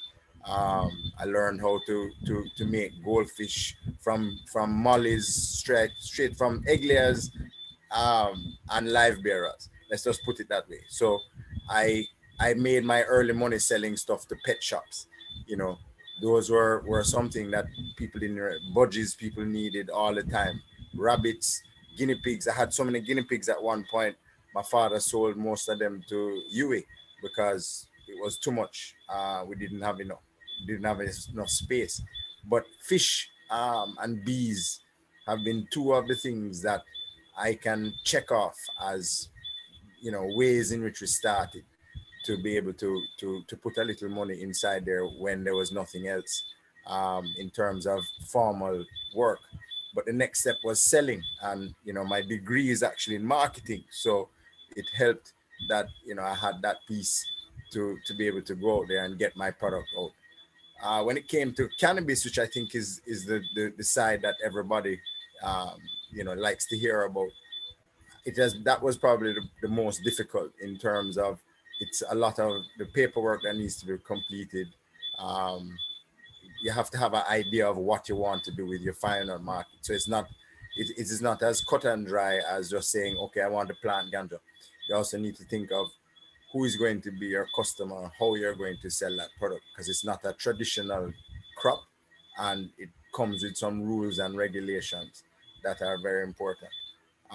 So, the setting up of that has been in itself a different journey. How our operation is run is not necessarily how a lot of other farmers may do it. And again, I know Norman is resistant to some of the new technologies there, and this is something that I laugh when you said it, because I remember many years ago, we had an argument with the coffee board trying to give us a higher price for organic coffee. And they turned around to us and told us that if we could prove by putting it over the Cooper's table or the Cooper's table that this, your coffee tastes different from my coffee and they're traditional, you know, non-organic.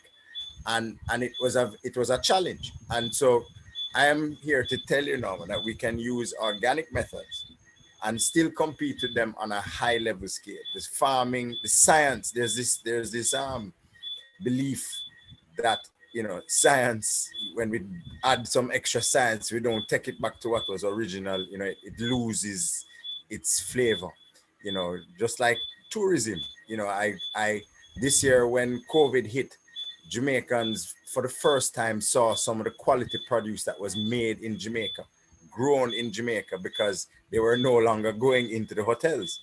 And I laugh because some of these new hotels do take a lot of our produce. The challenges have been on the way in which it is sold to them and payment back to the farmer, because a lot of times, you know, small farmers try to sell to a large hotel, and you know, the payment schedules and how they pay it's not beneficial, and they can't make any money. Only the larger guys can play. So we need to look at that second level as well. How to make farming sexy. I love when you said that. I like IT, and the truth is it's money. It's to show people that there are people that make money out of farming. Drive through Trelawney and certain people and see all those people with large houses that, you know, is made out of yam. You know, there's things that we need to let people know that, yeah, farmers, when you see guys buying new trucks in St. Elizabeth and other days, it's out of the crop, a carrot from the last crop. You know, these are the realities that farmers aren't, but we're not technically loud about what we do. So, you know, and it's not pretty. You know, I wear my water boots all the time and people laugh. But I do it as a statement sometimes, because I shine them up with some armor oil and they look pretty. You know, I laugh and people laugh at it. But and that's amongst my uptown friends too. You know, I do that just to make a statement in the end of the day, that as much as you can say anything about whatever, you know, I can box you with my degrees, yeah, but I have real things on the ground that we did, and we were, you know, at the time trying to convince young people to farm, you know, or even know. I find I have gotten more businessmen, like what the brethren said in the beginning. They're ex-lawyers, and some of them are engineers. They've made money in their fields and they want to invest, and they're getting older, and they see the value in having something like vegetables, and you know, and they like to be proud to put things out there. I see, you know, and I embrace them, because the money is needed to invest in these communities, in these farms, to work. People need labor. That's a very big issue too. Skilled labor for farming is a big thing. When I think on my farm, on at least 4 of my farms, I think when the literacy level, if I tell you, is so low, that even when you make payments, you know, people can barely sign their name. So there are some realities, you know, even when we're purchasing produce, how does that money, you know, there's a lot of skills that we need to teach the people that were never taught before, including in farming. You know, just like how when you go for your degree, there's some core courses that they give you in the beginning that have nothing at all to do with the degree, but it's something that we also need to push. The education level amongst our farmers is low, so you know, we just have to find those ways. But it is not hard. There are steps to be followed. The information is available, and if you don't know, ask for help. And that's something that we have to be willing to. That's where I give back. You know, my commercial, my business services are charged for, but you can call me anytime, and I'll even come and show you how to do it, because if you can do it too and all of us do it together, it makes more. You know, that's the problem why we can't compete in some of these levels, because we need to have mass. We said Jamaica is a country of samples. You know, we need to stop being just samples. We have when I think, especially University of Florida and other places, I've seen the technology that the farmers are using, and it's not that it can't be applied in Jamaica. Drip irrigation has taken so long for farmers to accept, you know, and people think it's not worth it. But the value in new farming techniques, tissue culture, it's not only cloning duck. You know, there's tissue culture, there's seed banks that we need to protect right now.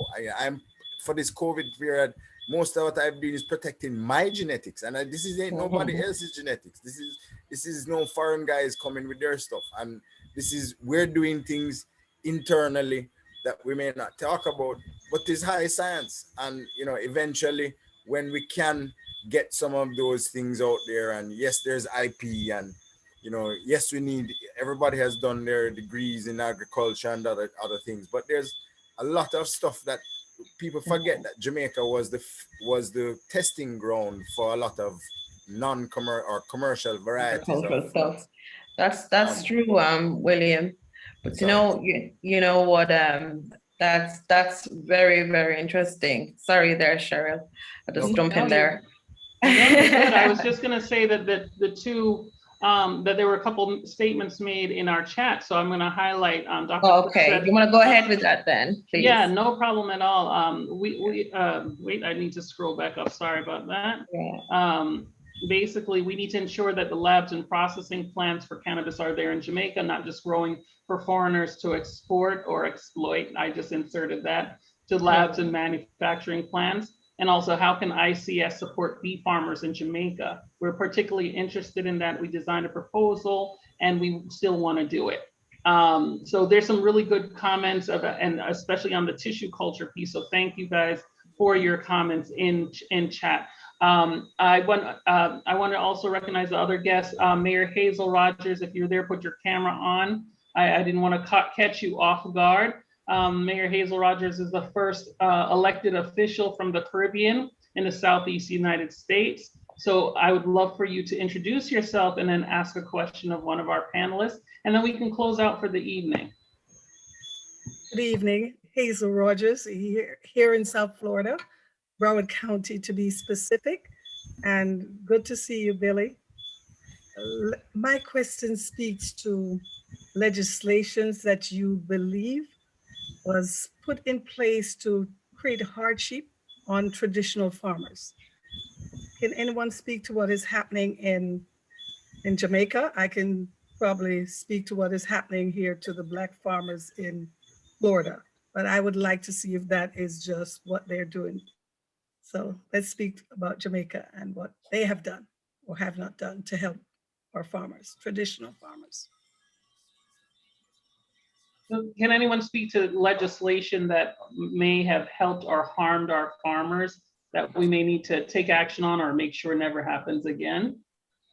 If I may, from a legislation perspective, and I think Billy can probably go more into this, certainly the cannabis legislation would be the major new piece of legislation or significant legislation that would have been introduced.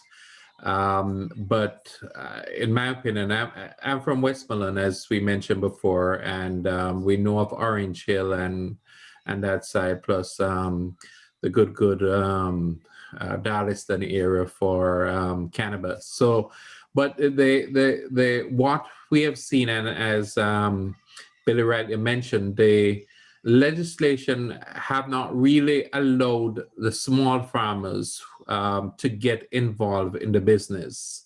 And so that has created some form of bottleneck. And these guys have been carrying out the existence of the business from how long and maintaining that industry, and has made that industry to what it is right now. Even when back in Reagan time, when they were sending down the helicopters to burn down the ganja field, right? Ironically, shortly after that, the US had a significant ganja production afterwards.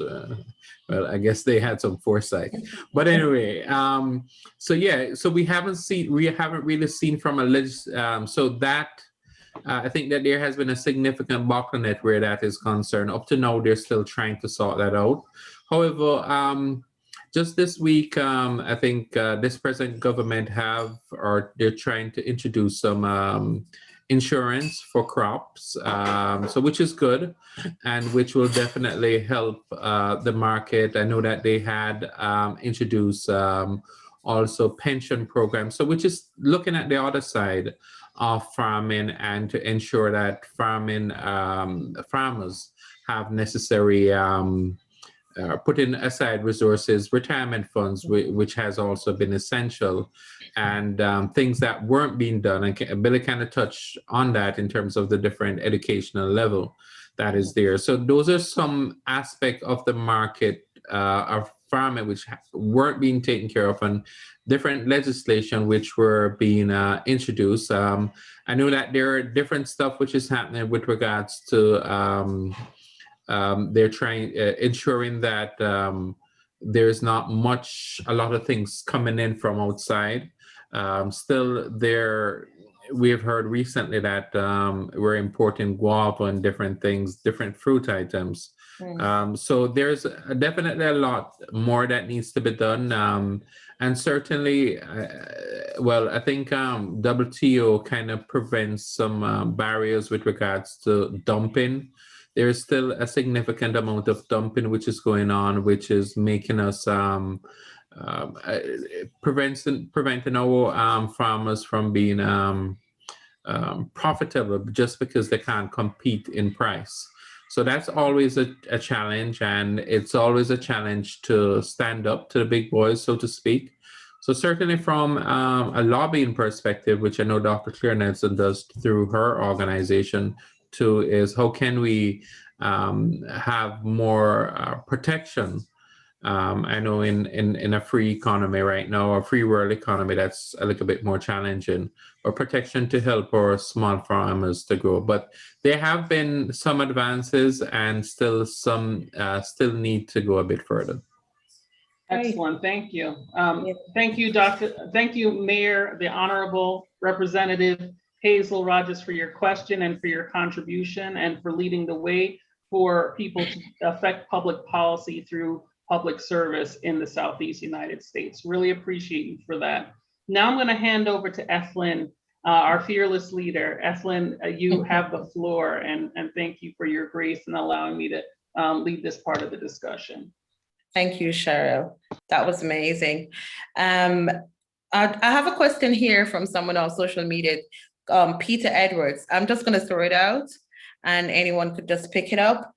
He wants to know, how can the diaspora get engaged beyond direct infusion of money? There are challenges with climate change and water scarcity, need for creative approaches to deal with predial larceny. So, yeah, I'm just going to throw it out there. Anyone want to take it on, please?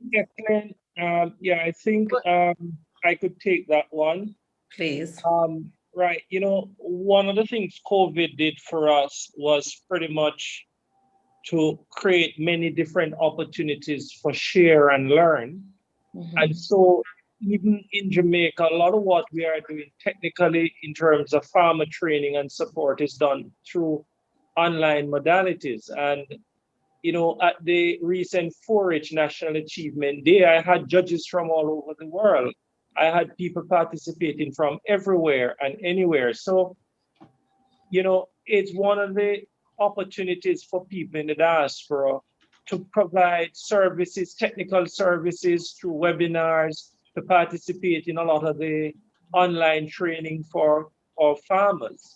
I think that's where there's a big opportunity. When I just listen to the reservoir of resources just within this small webinar, it's just so much opportunity if more of our farmers would have had access. And of course, more and more access is being presented, because we bring our farmers sometimes into halls, we provide them with a screen, and we can tap into technical information from just about anywhere. So I think that, for me, issues on climate change, because the reality is that I think the problem of climate change affects us all everywhere. And so issues like, technology issues such as, logistics in moving our commodities. I really think we can benefit from those resources from our people outside of Jamaica. Thank you. Okay, go ahead. Just say very quickly, Ron, I'm so happy. Go ahead, Dr. Nelson. Ron, I'm so happy to hear that, Mr. Blake. I'm so happy to hear that. Looking forward to partnering with you. And to the gentleman who called or who posted us on social media, if you also want to support on this side, as you heard, there's Ofana. I think they do accept members who are not necessarily alumni, but want to support in terms of supporting the schools. There's Case. There's also that big agricultural school out on the west side. So those of you who come from Hanover, Westmoreland, they need help out there. So find a place to plug yourself in. A lot of times people ask these questions and I get very annoyed because half the time I say, call me, them not call me. So, I guess I shouldn't say that because maybe you're a genuine questioner, but I'm saying this is a new era now, right? New era, new time. All of us on this call me in business. So if you have an idea, and you approach Miss Norma, Miss Mary, Mr. Ron, and nobody take you on, it means that God is giving you an idea that is for you to do. And so what we can do is coach you. I love to coach people to start up things. So if it is that you want to start up your own thing, you don't want to join with one of us, as long as it's done in what I call collaborative competition, because this like trying to tear down somebody to get, it's not serving us. So I'm really excited and hope that more of us will get engaged with each other and see how we can move this ship forward in the right direction. I'm really excited. Oh, Dr. Nelson, you're amazing. And just one thing, Ethelyn, you know what? I keep saying, and I tell my two boys something that Dr. Nelson just said. It's time we stop thinking that going to school is going to give us what we need. We are not entrepreneurs and we fail to be entrepreneurs. And that's what I'm saying to them. Listen, find something and go do it. And it is definitely something that resonates, as Dr. Nelson said. Just do it. Be your own boss. And that is sometimes what we need to do and what we need to teach our kids if we are young enough to still have kids. That, all of us probably went to university, but really, we might still find ourselves working and working and working for the man. It's time we start doing something else and start looking at the ability to be our own boss. That entrepreneurship is missing. Right. So we're winding down now. So before we go, or before I close off completely, I'm just going to ask every one of the panelists to just give, just a 2-minute/1 minute final word there. So I'm going to start with you, Norma, if that's okay, please. Oh, that's fine. Thank you. Dr. Nelson spoke earlier about the lack of agriculture research in Jamaica, and she is so right. She's on point. I can tell you that we in Ofana understand the importance of research and technology, and that is why we have taken the bold step to invest in that, our students, infrastructure, and the plant tissue culture lab. This lab will play a pivotal role in research and development in Jamaica. I think one of the things that we need to underscore to all the farmers in Jamaica is that there's money in agriculture. We need to get out of the mindset that we cannot thrive or survive by being farmers. In the United States of America, the food and agriculture industry contributed $1.1 trillion in 2019 to the economy. Jamaica, we need to stop depend on importation of food. We need to think about climate change, and our tissue culture lab, we're hoping, will make a small dent in making sure that we have plants that can survive drought and other climate conditions. I think there needs to be more emphasis on pre-deal larceny because our farmers, especially our small farmers, they're not able to afford all the mechanisms to monitor their farms. And so it is incumbent on the government. And I know there's been recent talk about extending the pre-dair larceny penalties. But we need to pay attention to pre-dair larceny because our small farmers are losing their investment because, you know, they don't have it. And when it comes to fore, people go in and harvest for them. Agriculture education, we do believe, is the future. We have to make sure that we have practitioners who can guide our small farmers into automation and to show them marketing opportunities that will help them to position them economically, and not only economically, but promote health and wellness in their families and the community. Thank you for the opportunity for being here. And if anyone is interested in participating, helping, or being a part of AFANA, we have about 300 wonderful committed members. We have a skill bank with numerous persons with excellent expertise in varied agriculture, marketing, and other related subjects. You can contact us at www.oldfarmers.com, or you can go online and look at some of the things that we're doing and make a contribution so that we can continue to do this wonderful work that we have started. Thank you so much for the opportunity for being here. Thank you too. Steve, over to you, please. Thank you very much. Thank you very much. My thoughts, my final comments. Honestly, I think Jamaicans need to realize our acres of diamonds. I think Jamaica, the government, have yet to wake up as to the tremendous potential that there is where agriculture is concerned. And honestly, we're running around like madams, do a little bit here, do a little bit there, and as we're saying, producing samples. I'm here in Canada and I see Jamaican breadfruit from Costa Rica, Jamaican pumpkin from here, Jamaican this from there, Jamaican plum from all over, from whatever his name, and then there, the Jamaican coconut from Costa Rica. So we need to stop. We need to hit the stop button and look at what we have. And I don't think at the level where the farmer is concerned, the local farmers, they fully appreciate the market and can figure out the market and all that is there and how to supply it. You spoke of logistics and so forth and put everything together. Norma spoke of $1 trillion in the US.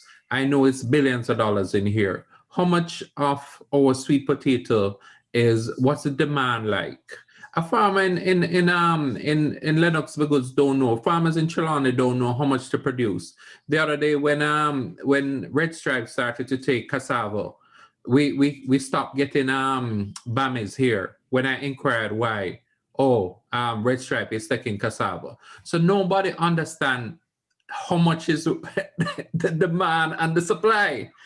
We don't know, right? And we need to stop with the approach that is taking place. And someone need to look and say, out of the $1 trillion that is in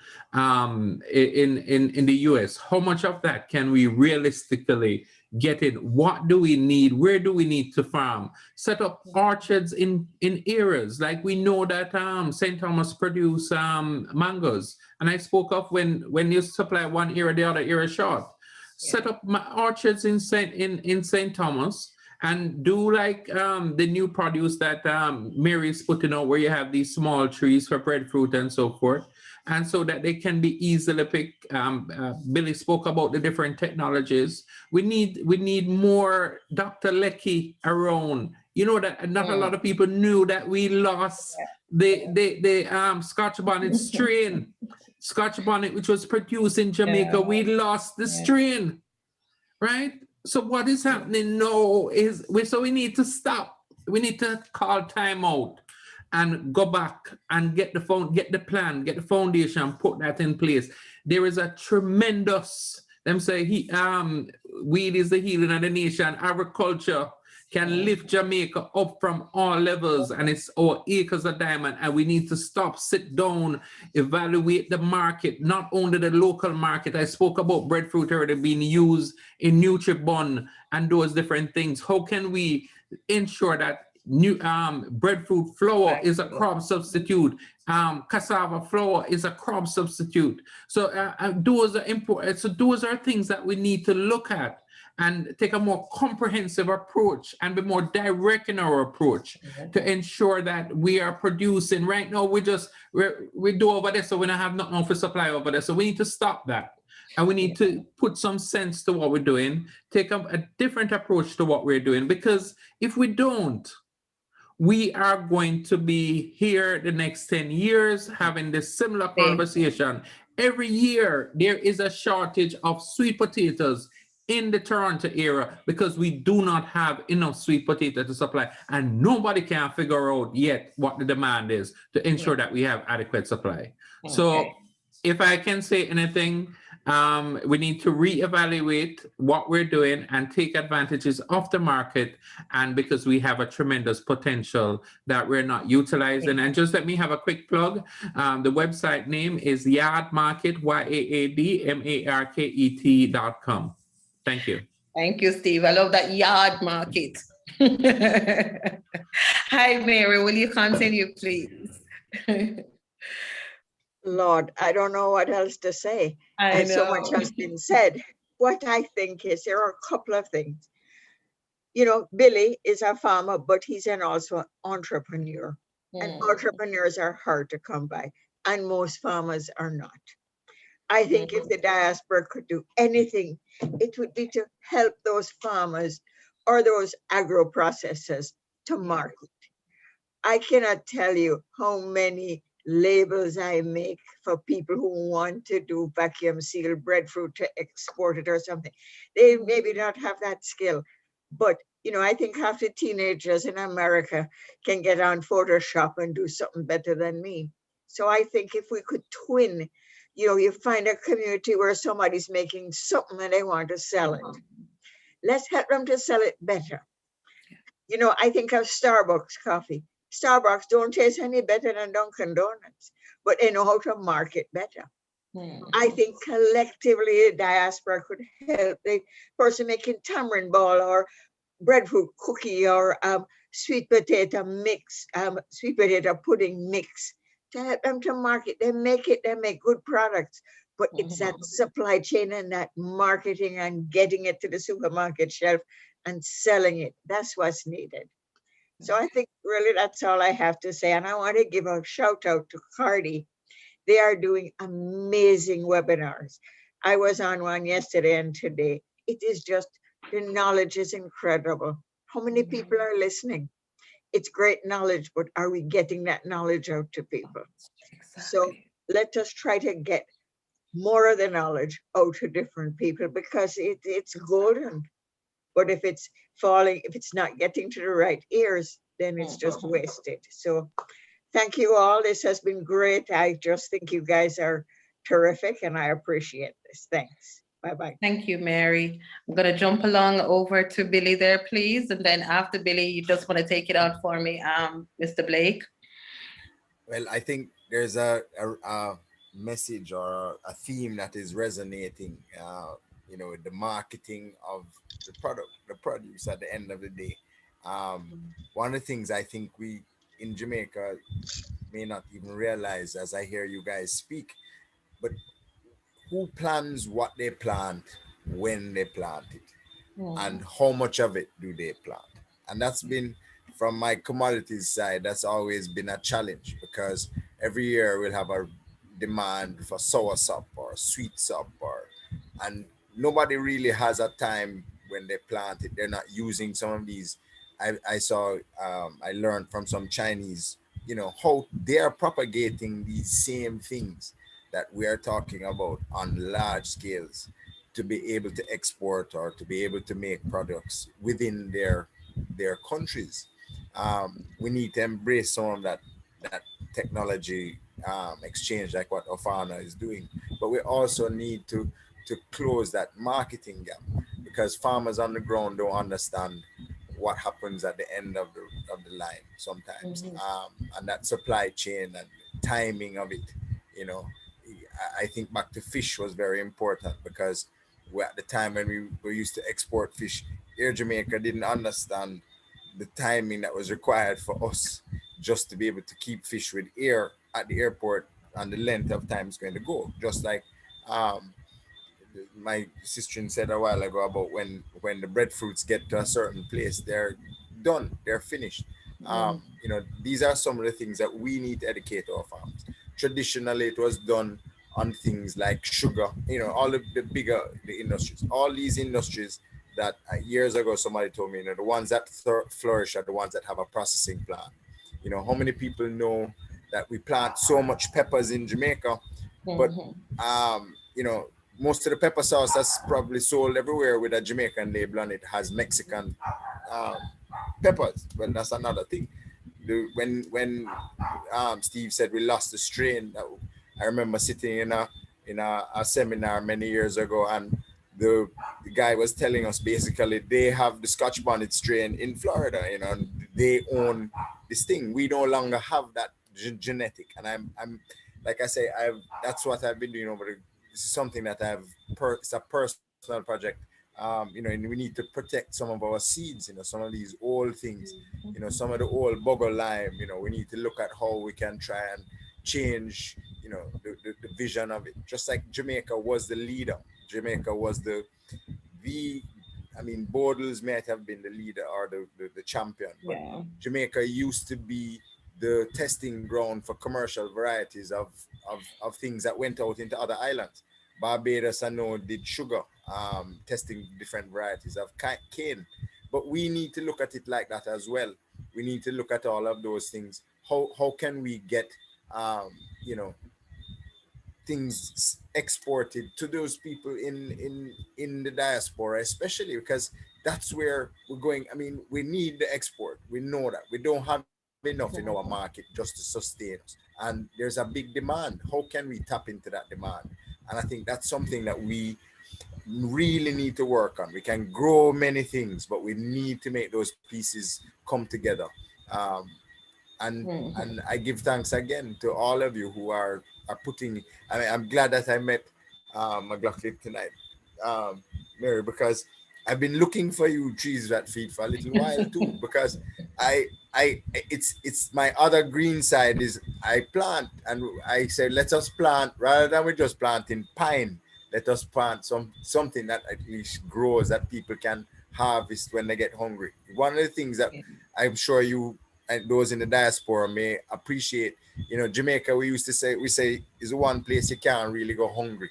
If you really want to find some food, I mean, maybe the city is a little different, but if you really want to find some food, there's a ackee tree that's always bearing sometimes. Even in Kingston, I think ackee is what, because of the lights. And again, science has gotten to them and they didn't realize it, but we have trees that are constantly bearing just because of street lights and extended of daylight. So in Kingston, in places like Jungle or in Arnett Gardens, there are people that have a meal of ackee every night. Them can have ackee for the whole year. And you can always send a little youth to go and look some ackee. But it's something that we may take for granted. But, you know, I think with all of us and this energy that I see, I'm very motivated to continue and to add a little piece to what else, whatever I can add to everybody else's pieces. But I will share my email, and I'm sure that I can, you know, we can connect, and I really give thanks for the opportunity to give a little piece. Thank you. Okay, Ron. Thank you, Etlin. I just want to say ditto to all the final thoughts. It's very clear that there's still a whole lot going for Jamaica, despite the many challenges that we have identified. I noticed that all of us are still committed and the resolve is there to make a difference. I have no doubt that, you know, once we get most of these things right, Jamaica will be the place to live, raise family, and do business in agriculture. I'm just borrowing from our 2030 vision. So I just want to just thank Ethelyn and the rest of the team for bringing us all together. It was just good to see Claire again and Mary. Paul, I have not seen in many years. It was just a wonderful moment. And I think these and more of these opportunities will not only get us talking, but I think it will lend itself one day to us having a larger audience, because I just see how Jamaica could benefit so much if much more participants within the sector had the privilege to benefit from tonight's discourse. So I really want to thank you, Ethelyn, for this opportunity. And I'm sure we should continue from here, not just to continue the dialogue, but to put some things in place so we can start to correct some of the ills we have identified. Amazing, thank you. And of course, last but not least, we'll have lovely Dr. Claire Nelson there. Farm the future, onwards together, folks. November 18th and 19th, let's try to do something together. It will probably be virtual because I don't think Washington will be open. It doesn't matter. Ethelyn, I'll be in touch with you. I'm going to count on you to be my right hand and my left hand. And Ofana, some partnerships where we had started with some schools. I'm going to see if we can get those moving again, because you guys are probably the right person to move that forward. I just see so many opportunities. 4S Club, I'm coming after you again. Happy to see you. Happy, happy, happy, happy. Praise God. Hallelujah. Thank you so much. I'm lost for words this evening, to be honest. To an amazing panel. You know, it's great to have you all. We are entirely rich with information this evening. To my co-host, Cheryl and Paul, an amazing job. Norma/Ofana, Yard Market, Trees That Feed, what do you call it, cannabis, Canna Headhunters. Yeah. Canna Headhunters. Yeah, that's it. You know, 4-H Club. I'm a fellow 4-Her myself. The first scholarship that 4-H gave, I actually was the recipient. The very first one. Yes, I was fortunate. So I never forget about them. But one of the things this evening, though, 2 words that stood out to me this evening: farm the future and soil to the table, or from the soil to the table. You know what I mean? Those are 2 key words. And if every one of us leave here today and not just talk the talk, but walk the talk, and that is why we're here, to put things into prospect. And the youths are the future.